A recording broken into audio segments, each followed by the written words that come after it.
What's up, guys? Today we're going to be comparing the iPhone 14 Pro to the Galaxy S22.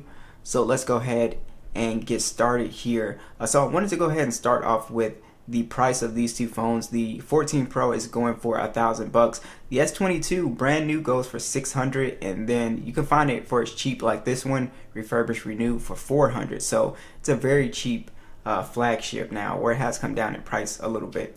Alright, so let's go ahead and get started. I wanted to actually start off this time with the cameras, because that was one of the things that I was most interested in, is the image quality between these two. And I actually ended up preferring a lot of the S22's pictures here. So I want to go ahead and get you guys' opinions and see which camera or stills did you guys prefer. Before we look at these side-by-side stills, let's go ahead and check out the specs.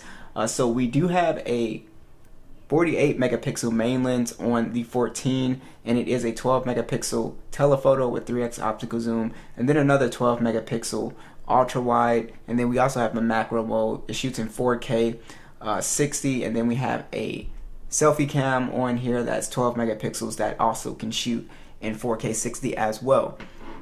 The S22, it does shoot at 50 megapixels on this one, and then we also have a 10 megapixel telephoto lens that does 3x, and then a 12 megapixel ultra wide as well. It can shoot in 8K 24, and then you also have a 10 megapixel selfie cam that can shoot in 4K 60 as well too.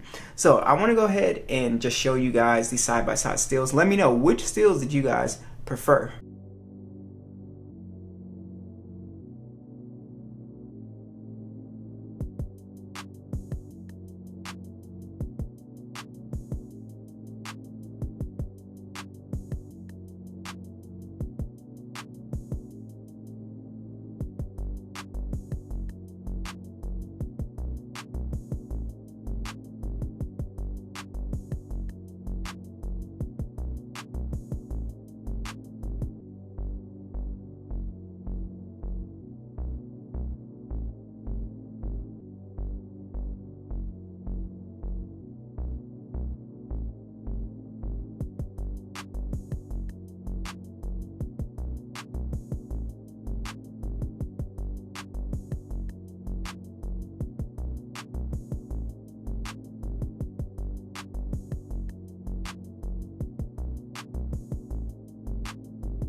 Alright guys, here is the S22. Here's our 3X. Very nice. 0.6.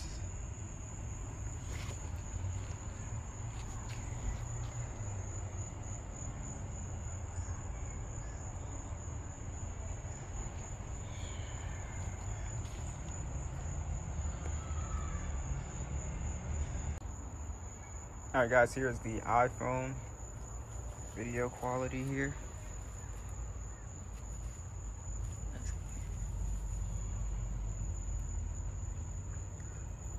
The 2X, 3X. Wow, look at that. It's pretty nice. 0.6. Alright, so next let's talk about the build quality on both of these devices. So they're about the same height or the same size. As you can see, the iPhone just slightly a little bit taller, and the iPhone definitely a little bit thicker and definitely heavier than the S22 for sure. As far as the materials, you have premium materials on both. I really love this, the back of these phones with a matte finish, so you don't pick up fingerprints and stuff like that. And yeah, they just look really nice and have that nice premium feel to them. I do think the S22 is definitely way more comfortable to hold. It doesn't cut in the hand as much as the iPhone. Also, both these phones have IP68 dust and water resistant. As you can see with these camera modules here, you can see that the iPhone has really big camera modules that kind of intrude. The S22 is kind of able to sit a little bit flatter than the iPhone. Alright guys, let's talk about the displays on both of these two phones here. So the S22, it does have the dynamic AMOLED display. It's 120 Hz HDR10+, 1200 nits peak brightness. It's 6.1 inches, and then it's a 1080p panel, 425 for the PPI. The iPhone, it does have also a 6.1 inch panel on here. It's LTPO, the Retina XDR OLED display, 120 hertz HDR10 with 2000 nits peak brightness. So it can be much brighter than the S22 outdoors, which is very impressive. And the resolution is 1179 by 2556 460 for the PPI. Both displays look really great for watching content. I do prefer the S22's display simply because I do like the smaller punch hole. It's less intrusive than Apple's cutout. Even though Apple, finally switched away from the notch, it's still not as good as what you would find on some Android devices. It's just way less intrusive, whether you're playing video games or just watching YouTube videos or whatever. I just find the experience to be a little bit more enjoyable. And also, both these panels are flat as well. You have really nice thin bezels on both of them as well too. Alright, so let's go ahead and talk about the power of these two phones. So the S22, it does have the Snapdragon 8 Gen 1, 128 gigs of internal storage and 8 gigs of RAM. The 14 Pro does have the Apple A16 chip, and it does have the 128 gigs of internal storage and 6 gigs of RAM. As far as like your performance on these two phones, they're both very fast. If I pull up the Geekbench scores here, you can see that the iPhone is going to give you some pretty impressive scores. It is going to beat the S22 in terms of benchmarking. Now, in terms of just using the phones, they both, like I said, very fast phones. The S22 does not lag or anything like that. The iPhone does not lag either. As you can see, the iPhone is going to be a little bit quicker in terms of opening applications and stuff like that, but it's really not by much. So I don't think the average person would really even notice the difference, but yes, there is a difference. You can try something else. Let's try YouTube. You can see the S22 actually got in there first.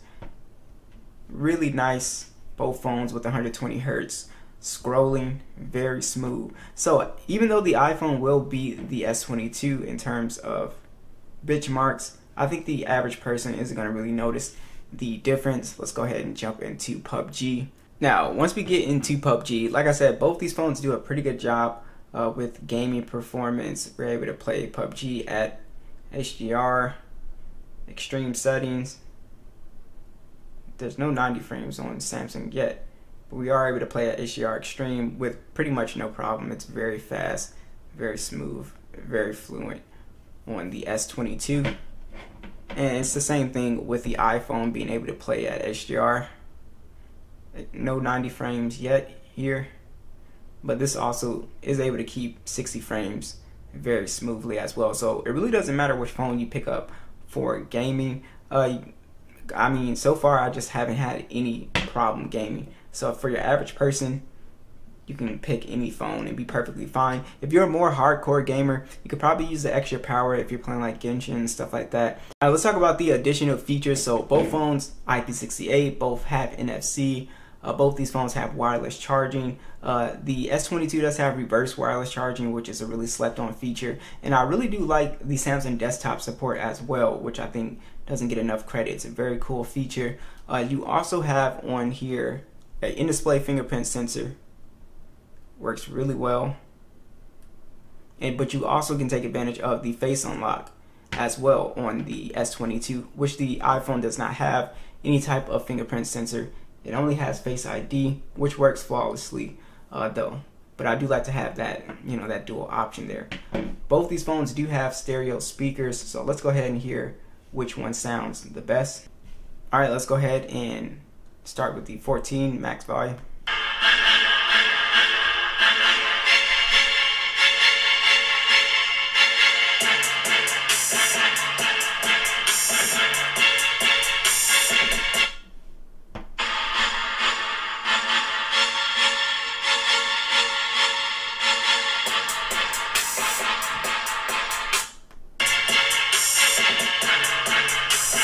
Yeah, the 14 is definitely a stronger speaker, louder bass, overall slightly louder sound than the S22 for sure.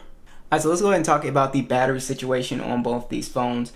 So with the S22, we do have a 3700 milliamp battery with 25 watt charging. We also have that fast charging, wireless charging, and reverse wireless charging. With the 14 Pro, we have a 3200 milliamp battery, and then it can do fast charging as well. And then we have the MagSafe wireless charging and standard wireless charging. Both of these phones are phenomenal when it comes to battery life. The S22 can last me a day easily, and the 14 Pro so far is looking like it has the same battery life as the 13 Pro if you turn off that always on display. This will get you slightly better battery life, the 13 Pro for sure. So overall, two very nice options here. I really like the S22. It's becoming one of my favorite phones because of the price, and it's just very competitive even with a phone like the 14 Pro. Quality wise, camera wise, speed wise, it's a very good phone. So what do you guys think? Which phone would you guys pick up? Be sure to let me know, and I'll catch you guys in the next one.